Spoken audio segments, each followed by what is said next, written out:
भगवान राम के 3 भाई थे। तीनों भाइयों में राम के सबसे प्रिय थे लक्ष्मण। लक्ष्मण भी राम का बहुत आदर करते थे, इसलिए जब भगवान राम वनवास के लिए जाने लगे तो लक्ष्मण भी हट करके राम के साथ वन गए। लक्ष्मण ने हर सुख दुख में भगवान राम का साथ दिया। इसके बाद भी एक बार लक्ष्मण जी से एक छोटी सी गलती हो गई तो भगवान राम ने उन्हें मृत्युदंड दे दिया। भगवान राम की आज्ञा का पालन करते हुए लक्ष्मण जी ने जल समाधि ले ली। सवाल उठता है कि न्यायप्रिय और भक्त वत्सल कहलाने वाले राम ने आखिर अपने प्राणप्रिय भाई को उनकी छोटी सी गलती पर प्राणदंड क्यों दिया, और वह गलती क्या थी जिसने भगवान राम को ऐसी कठोर सजा देने के लिए विवश कर दिया था। यमराज यह जानते थे कि भगवान की इच्छा के बिना भगवान न तो स्वयं शरीर का त्याग करेंगे और न शेषनाग के अंशावतार लक्ष्मण जी। ऐसे में यमराज ने एक चाल चली। एक दिन यमराज किसी विषय पर बात करने भगवान राम के पास आ पहुंचे। भगवान राम ने जब यमराज से आने का कारण पूछा तो यमराज ने कहा कि आपसे कुछ जरूरी बातें करनी है। भगवान राम यमराज को अपने कक्ष में ले गए। यमराज ने कहा कि मैं चाहता हूं कि जब तक मेरी और आपकी बात हो उस बीच कोई इस कक्ष में नहीं आए।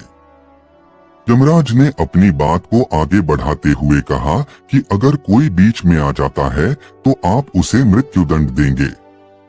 भगवान राम ने यमराज की बात मान ली और यह सोचकर कि लक्ष्मण उनके सबसे आज्ञाकारी हैं, इसलिए उन्होंने लक्ष्मण जी को पहरे पर बैठा दिया। यमराज और राम जी की बात जब चल रही थी उसी समय दुर्वासा ऋषि अयोध्या पहुंच गए और राम जी से तुरंत मिलने की इच्छा जताई। लक्ष्मण जी ने कहा कि भगवान राम अभी यमराज के साथ विशेष चर्चा कर रहे हैं। भगवान की आज्ञा है कि जब तक उनकी बात समाप्त नहीं हो जाए कोई उनके कक्ष में नहीं आए। इसलिए आपसे अनुरोध है कि आप कुछ समय प्रतीक्षा करें।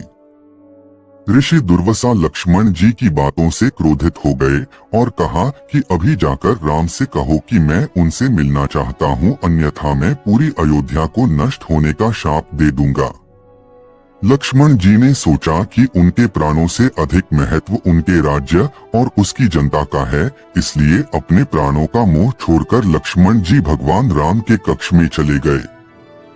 भगवान राम लक्ष्मण को सामने देखकर हैरान और परेशान हो गए। भगवान राम ने लक्ष्मण से पूछा कि यह जानते हुए भी कि इस समय कक्ष में प्रवेश करने वाले को मृत्युदंड दिया जाएगा, तुम मेरे कक्ष में क्यों आए हो? लक्ष्मण जी ने कहा कि दुर्वासा ऋषि आपसे अभी मिलना चाहते हैं। उनके हठ के कारण मुझे अभी कक्ष में आना पड़ा है। राम जी यमराज से अपनी बात पूरी करके जल्दी से ऋषि दुर्वासा से मिलने पहुंचे। यमराज अपनी चाल में सफल हो चुके थे। राम जी से यमराज ने कहा कि आप अपने वचन के अनुसार लक्ष्मण को मृत्युदंड दीजिए। भगवान राम अपने वचन से मजबूर थे। राम जी सोच में थे कि अपने प्राणों से प्रिय भाई को कैसे मृत्युदंड दिया जाए। राम जी ने अपने गुरु वशिष्ठ जी से इस विषय में बात की तो गुरु ने बताया कि अपनों का त्याग मृत्युदंड के समान ही होता है, इसलिए आप लक्ष्मण को अपने से दूर कर दीजिए, यह उनके लिए मृत्युदंड के बराबर ही सजा होगी।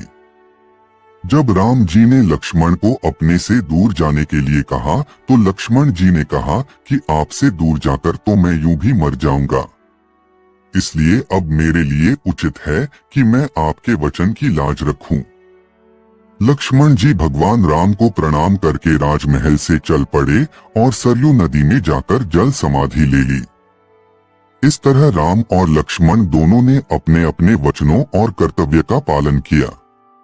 इसलिए कहते रघुकुल रीति सदा चली आई, प्राण जाए पर वचन न जाई। भगवान राम के जीवन के अंतिम समय की ओर संकेत करता है। लक्ष्मण जी के जल समाधि लेने के बाद भगवान राम भी दुखी और अकेले हो गए।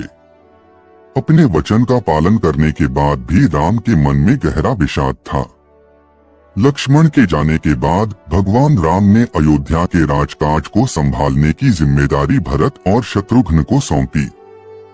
कुछ समय बाद राम ने भी अपना सांसारिक जीवन समाप्त करने का निर्णय लिया। उन्होंने अयोध्या को छोड़कर सरयू नदी के किनारे जाकर जल में प्रवेश करने का संकल्प लिया। राम का यह निर्णय उनके अवतार के उद्देश्य की पूर्णता और समय की समाप्ति की ओर संकेत करता था। जब भगवान राम ने सरयू नदी में प्रवेश किया, तब देवता और ऋषि उन्हें सम्मानित करने के लिए उपस्थित हुए।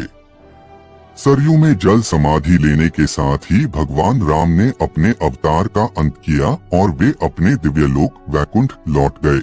इस तरह से भगवान राम ने अपने जीवन की हर परीक्षा में धर्म, वचन और कर्तव्य का पालन किया।